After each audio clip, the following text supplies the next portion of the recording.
కేంద్ర విద్యాశాఖ మంత్రి ధర్మేంద్ర ప్రసాద్ రిజైన్ చేశాడని వార్తలు వస్తుంది. ఆయన రిజిగ్నేషన్ లెటర్ కూడా సర్క్యులేట్ అవుతుంది సోషల్ మీడియాలో. సో అసలు నిజమేనా?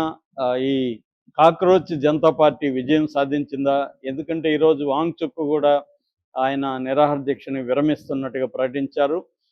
మరోవైపు మోడీ నిన్న రాత్రి 2 సార్లు ఆయన సెల్ఫీ వీడియో రిలీజ్ చేశారు. ఈరోజు కేబినెట్ మీటింగ్ జరుగుతుంది. ఆల్రెడీ విద్యాశాఖలో ఉండే ఉన్నతాధికారుల మీద వేటు కూడా పడింది. అలాగే ఫాస్ట్ ట్రాక్ కోర్టుల్ని నియమిస్తున్నట్టు చెప్పారు. సో ఈ స్థాయిలో మోడీ ప్రభుత్వం ఒక ప్రజా ఉద్యమానికి తలగ్గడం ఇది మొదటిసారిగా కూడా చెప్తున్నారు. ఎందుకంటే గతంలో అనేక రైతుల ఉద్యమాలు జరిగాయి. నెలల తరబడి పంజాబ్, హర్యానా రైతులు ఢిల్లీలోకి ఎంటర్ అవ్వడానికి ప్రయత్నించి విఫలమయ్యారు. వాళ్ళ మీద ట్రాక్టర్లతో ఎక్కి తొక్కిచ్చారు. ఫుడ్ రానియకుండా చూసుకున్న నానా విధాల బాధలు పెట్టారు. అరెస్టులు చేశారు. అలాగే కార్మిక ఉద్యమాల్ని వీటన్నిటిని కూడా అణిచివేశారు తప్ప ఎక్కడ కూడా మోడీ వాళ్ళతో మాట్లాడడానికి సిద్ధమైంది లేదు. అంటే ఉక్కుపాదంతో ఉద్యమాలను అణిచేయడం అనేది మోడీ ప్రభుత్వం చేస్తుంది. మోడీ ఎప్పుడు కూడా దీని మీద స్పందించడానికి కూడా నిరాకరించే వ్యక్తి. ఇప్పుడు ఏకంగా ఆయన ఒక్క రాత్రిలో 2 సార్లు వీడియోలు చేయడం వెనక ఎంత ఒత్తిడి ఉంది ఈ ప్రభుత్వం మీద, ఈ ఉద్యమం విద్యార్థి ప్రజా ఉద్యమం ఎంత సక్సెస్ అయిందనేది మనం తెలుస్తుంది. ఎందుకంటే ప్రపంచం మొన్న లాఠీ చార్జీ లేకపోతే బాష్పవాయు టియర్ గ్యాస్ వదలడం, అట్లాగే పెద్ద పెద్ద బ్యాటన్స్కి ములుకులు కొట్టి ప్రజల్ని కొట్టడం విద్యార్థుల్ని, ఆ తర్వాత రౌడీలను ఉపయోగించి సివిల్ డ్రెస్లో ఉన్న వాళ్ళు కుర్రవాళ్ళని దించి గుండాలను దించి వాళ్ళ చేత కొట్టించడం, ఇవన్నీ పక్కన మెట్రో స్టేషన్లు క్లోజ్ చేసేయడం, ఇంటర్నెట్ బంద్ చేయడం, వేరే రాష్ట్రాల నుంచి ఢిల్లీకి వెళ్తున్న ట్రైన్స్ని మినిమం 24 అవర్స్ ఆలస్యంగా నడిచేట్టుగా చూడడం, ఇన్ని చర్యలు తీసుకున్నా కూడా విద్యార్థులు ఆగలేదు. దాదాపు 75,000 మంది విద్యార్థులు జంతర్ మంతర్ నుంచి పార్లమెంట్కి కదం తొక్కారు. వర్షాన్ని లెక్క చేయకుండా, ఈ లాఠీల్ని పోలీసులు దౌర్జన్యాల్ని లెక్క చేయకుండా ముందుకు కదిలారు. ఆ క్రమంలో కొంత పోలీసుల మీద కూడా దాడులు జరగలేదంటే జరిగి ఉండే అవకాశం ఉంది. ఎందుకంటే ఇంత పెద్ద ఎత్తున హింస ప్రయోగిస్తున్నప్పుడు విద్యార్థుల్లో కొంతమంది అయినా మనలో కూడా ఎవరైనా కొడుతుంటే మనం ఎంత శాంతియుతంగా ఉండాలనుకున్నా మనం ప్రతిఘటిస్తాం. అలాగా కొంత జరిగి ఉండొచ్చు. కానీ ప్రధానంగా అయితే పోలీసులు, ర్యాపిడ్ పోలీస్ ఫోర్స్, ఆర్పిఎఫ్ వీళ్ళు భయంకరంగా విద్యార్థులను కొట్టారు. కొంతమంది చనిపోయారు కూడా. వందలాది మంది హాస్పిటలైజ్ అయ్యారు. 70 మందికి పైన జైళ్ళల్లో పెట్టారు.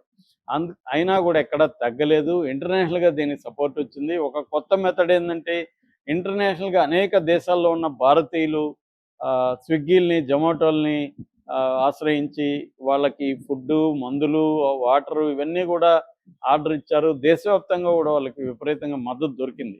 ఎందుకంటే మనకి ఇండియాలో 15 ఇయర్స్ నుంచి 35 ఏళ్ళ లోపల యూత్ 60 కోట్ల మంది ఉన్నారు. ఇందులో 33 కోట్ల మందికి పైన నార్త్ ఇండియాలోనే యూత్ ఎక్కువ ఉన్నారు. సో ఇప్పుడు మొన్నటి వరకు నార్త్ ఇండియా తమ కంట్రోల్లో ఉంది, సౌత్ ఇండియాని ఇబ్బంది పెడుతుంది. అందుకని సౌత్ ఇండియాకి ఈ నియోజకవర్గాలని తగ్గించి నార్త్ ఇండియాలో నియోజకవర్గాలు పెంచే డీలిమిటేషన్ బిల్లుని పాస్ చేయించుకోవడం మీద ప్రస్తుతం మాన్సూన్ పార్లమెంటరీ సెషన్లో మోడీ ప్లాన్ చేస్తున్నాడు. ఇప్పుడు నార్త్ ఇండియాలో ఉండే విద్యార్థులే ఈ స్థాయిలో తిరగబడడం అనేది మోడీకి జీర్ణించుకోలేని పరిస్థితి. దీని మీద అనేక కుట్ర థియరీలు కూడా ఉన్నాయి. అంటే ఆర్ఎస్ఎస్లోనే ఒక వర్గం, నాగపూర్లో ఉండే ఒక వర్గం మోడీకి యాంటీగా ఈ విద్యార్థి ఉద్యమం వల్ల వెనక ఉంది, అందుకని మోడీ ఈ విద్యార్థి ఉద్యమానికి భయపడ్డాడు. మామూలుగా అయితే విద్యార్థి నాయకులందరినీ అరెస్టులు చేసి లోపలేసి కొంతమందిని కొనేయడం, కొంతమందిని బెదిరించడం ఇవన్నీ చేసేవాడు. కానీ దీని వెనక ఆర్ఎస్ఎస్లోనే ఒక బలమైన వర్గం ఉందని ఒక వాదన కూడా వినిపిస్తుంది. ఎందుకంటే మోడీ పట్ల వ్యతిరేకత ఉన్న ఆర్ఎస్ఎస్ నాయకత్వం డైరెక్ట్గా మోడీని ఏమి చేయలేక ఇండైరెక్ట్గా ఇలా చేస్తుంది తన యంత్రాంగాన్ని కదిపి అని కూడా వాదన ఉంది. కానీ నేను అనేక వందల వీడియోలు ఇవన్నీ చూశాను. విద్యార్థి ఈ ఉద్యమ నాయకుల ఉపన్యాసాలు ఇవన్నీ చూశాను నేను. నాలాంటి వాడికి అర్థమయ్యేది ఏంటంటే దీని వెనక ఆర్ఎస్ఎస్ ఏమాత్రం లేదు. ఇది క్లియర్గా విద్యార్థి ఉద్యమమే. ఎందుకంటే రాహుల్ గాంధీ చెప్తున్నట్టు మోడీ వచ్చిన తర్వాత దాదాపు 152 లీక్స్ జరిగాయి. దాదాపు 7,50,00,000 మంది అఫెక్ట్ అయ్యారు విద్యార్థులు. సో వాళ్ళు అఫెక్ట్ అయిన విద్యార్థులు, వాళ్ళకి సంఘీభావం తెలుపుతున్న వాళ్ళు ఈ ఉద్యమంలో ఉన్నారు. కాబట్టి రెండోదేందంటే వీళ్ళు జెన్‌జీ జనరేషన్. అంటే ఈ జెన్‌జీ జనరేషన్‌కి సోషల్ మీడియాలో విపరీతమైన పట్టుంటది. వాళ్ళు చాలా యాక్టివ్‌గా ఉంటారు. వాళ్ళకి అల్గోరిథమ్స్ ఎలా ఉంటాయి, దీన్ని ఎలా ముందుకు తీసుకెళ్ళాలి, ఇవన్నీ కూడా బ్రహ్మాండమైన పట్టుంటది. ముఖ్యంగా ఇన్‌స్టా జనరేషన్ అని కూడా పిలుస్తారు. ఒకప్పుడు వాట్సాప్ ద్వారానే మోడీ అధికారంలోకి వచ్చాడని అంటారు. వాట్సాప్ యూనివర్సిటీ అని ఇప్పుడు కూడా పిలుస్తారు వాళ్ళని. అలాంటిది ఇప్పుడు ఇన్‌స్టా జనరేషన్ వీళ్ళు విపరీతంగా కమ్యూనికేట్ చేసుకోగలిగారు. విపరీతంగా పోస్టులు పెడుతున్నారు. మోడీ మీద ఇంత దారుణమైన సోషల్ మీడియా అటాక్ గానీ, రిలీజ్ పాటలు పాడడం గానీ, మోడీని టార్గెట్ చేసి ఈ స్థాయిలో జరగడం అనేది నాకు తెలిసి ఫస్ట్ టైం ఇది ఇండియాలోనే.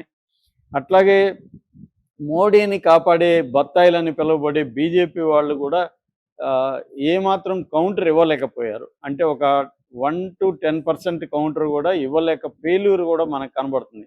మామూలుగా అయితే ఎవరైనా తిరుగుబాటు చేస్తే వాళ్ళని టెర్రరిస్టులు అనడం, వాళ్ళ వెనక విదేశీ శక్తులు ఉన్నాయని చెప్పడం, వాళ్ళకి ఫండ్స్ వస్తున్నాయని చెప్పడం, పాకిస్తాన్ ఉందని చెప్పడం, ఇలాగంతా ఒక క్యాంపెయిన్, బురద జల్లే క్యాంపెయిన్ చేసి వాళ్ళ లెజిటిమసీని బ్రేక్ డౌన్ చేయడానికి మోడీ యంత్రాంగం కదులుతుంది మామూలుగా. ఇక్కడ కూడా కదులుతుంది కానీ ఆ స్థాయిలో చేయలేకపోతుంది. ఎందుకంటే విద్యార్థులకి సోషల్ మీడియాని ఎలా ఉపయోగించుకోవాలో తెలుసు. రెండోది వాళ్ళు యూత్ కాబట్టి వేడి రక్తం ఉంటుంది, దేనికైనా సిద్ధంగా ఉంటారు. సో ఈ జనరేషన్ ఈ స్థాయిలో వెళ్తుందని కూడా ఊహించలేదు. ఇదంతా కూడా సోషల్ మీడియాలో కొంత గోల చేస్తారు తప్ప అంతకంటే ఏం జరగదని మోడీ ప్రభుత్వం అనుకున్నది. కానీ అది తప్పని తెలిసింది.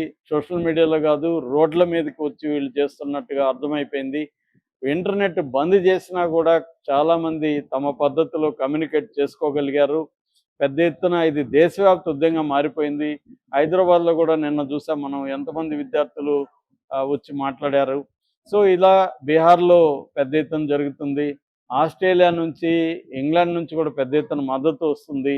ఇలాగ ప్రపంచవ్యాప్తంగా ఈ ఉద్యమానికి మద్దతు రావడం, ఇంటర్నేషనల్ మీడియా దీన్ని హైలైట్ చేయడం, మరోవైపు నార్త్ ఇండియాలో కూడా తీవ్ర వ్యతిరేకత అనేది రావడం, దాంతో మోడీ ప్రభుత్వం భయపడినట్టు కనబడుతుంది. అందుకనే మోడీ 2 సార్లు ఒక రాత్రిలో దీన్ని అడ్రస్ చేస్తూ వీడియోలు చేశాడు. పార్లమెంట్లో కూడా చర్చకు ఒప్పుకున్నారు.